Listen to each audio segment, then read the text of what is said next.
Hi friends, நம்மளோட விஜய் டிவியில் போயிட்டுருக்க மகாநதி சீரியல் இன்றைக்கி எபிசோடில் எத்தனை பேர் இதை நோட்டீஸ் பண்ணீங்க அப்படின்னு தெரியல. ஆனால் ரொம்ப நல்லா இருந்துச்சு.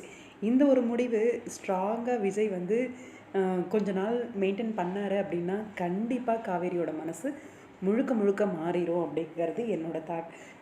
ஆக்சுவலாக என்ன டிசைட் பண்ணியிருக்காங்க அப்படின்னு தெரியலை. ஆக்சுவலாக அங்கே போகிறாங்க இல்லையா ஃபங்க்ஷனுக்கு, அந்த இடத்துலையே விஜய் டோட்டல் ஃப்ளாட் ஆகிடுவார். கண்டிப்பாக காவேரி கிட்ட நார்மலாக பேச ஆரம்பிச்சிருவார் அப்படின்னு நினைக்கிறேன்.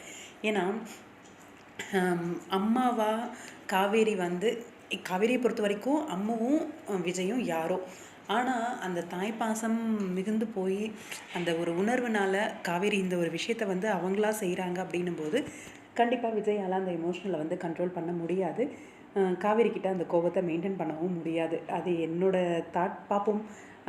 ஆனால் விஜய் வந்து இன்றைக்கி அந்த என்ன சொல்கிறது, காவேரி உள்ள ரூம்குள்ளே வந்த உடனே எழுந்து நின்றுட்டு நீங்கள் பேசிகிட்டு இருங்க அப்படின்னு சொல்லிட்டு வெளில வருவார். காவேரியோட ஃபேஸ் வந்து அப்படியே டோட்டலாக மாறிடும்.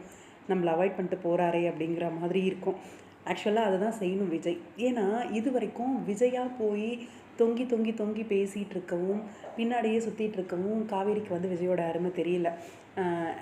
என்ன இவன் எப்போ பார்த்தா நம்ம பின்னாடியே சுற்றிட்டு இருக்கானே அப்படிங்கிற மாதிரி காவேரி வந்து நினைக்கிறதுனால தான் காவேரியை கொஞ்சம் அவாய்ட் பண்ணி ஒதுங்கி போனார். அப்படின்னா கண்டிப்பாக காவேரி வந்து ரியலைஸ் பண்ணுவாங்க விஜயோட அன்பை.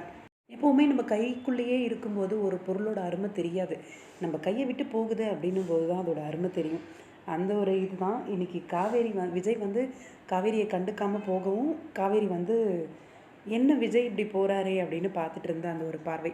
கண்டிப்பாக விஜய் வந்து இதை அப்படியே மெயின்டைன் பண்ணணும். என்ன பண்ண போகிறாருன்னு தெரியல. பார்ப்போம் வெயிட் பண்ணி.